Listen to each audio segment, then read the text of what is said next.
असम। मेहनत, साहस और समृद्ध विरासत की धरती, जहां इतिहास भी गौरवशाली है और भविष्य भी नई संभावनाओं से भरा हुआ। आज असम तेजी से आगे बढ़ रहा है। इंफ्रास्ट्रक्चर, उद्योग, रोजगार और कृषि, हर क्षेत्र में विकास की नई गति दिखाई दे रही है।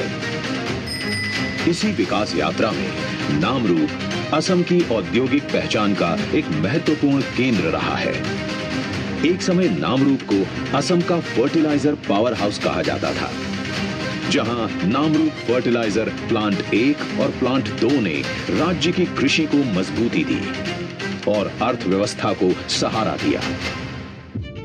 लेकिन समय के साथ तकनीक पुरानी हुई और इन प्लांट्स को बंद करना पड़ा। ये नामरूप और असम दोनों के लिए एक कठिन दौर था।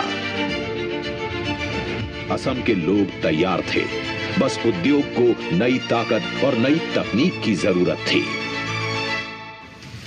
इसी निर्णायक क्षण पर प्रधानमंत्री श्री नरेंद्र मोदी ने आत्मनिर्भर भारत और विकसित भारत 2047 का स्पष्ट विजन देश के सामने रखा, जिसका एक अहम लक्ष्य है भारत को उर्वरकों के क्षेत्र में आत्मनिर्भर बनाना और किसानों की खाद्य सुरक्षा को मजबूत करना।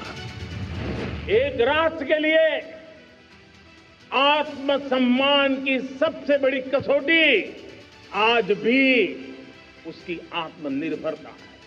और मेरे प्यारे देशवासियों, विकसित भारत का आधार भी है आत्मनिर्भर भारत। प्रधानमंत्री के इसी विजन से प्रेरित होकर असम के मुख्यमंत्री डॉक्टर हिमंत बिस्वा शर्मा जी ने नामरूप को पुनः औद्योगिक विस्तार की राह पर अग्रसर करने हेतु एक प्रस्ताव केंद्रीय मंत्रिमंडल के समक्ष रखा।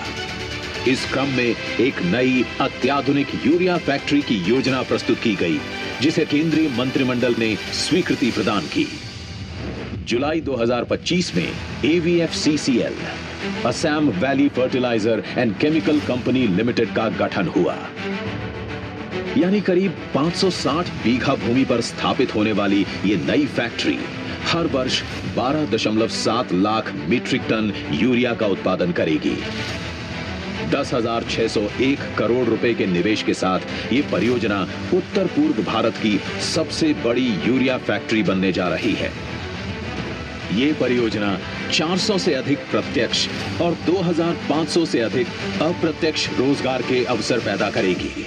आज प्रधानमंत्री श्री नरेंद्र मोदी जी नामरूप में स्थापित होने वाले इस नए खाद प्लांट का भूमि पूजन कर रहे हैं। यही है आत्मनिर्भर असम और यही है विकसित भारत की ओर बढ़ता हुआ उत्तर पूर्व। करतल ध्वनि से हमारे प्रेरणा स्रोत माननीय प्रधानमंत्री जी का हम सहृदय आभार व्यक्त करते हैं।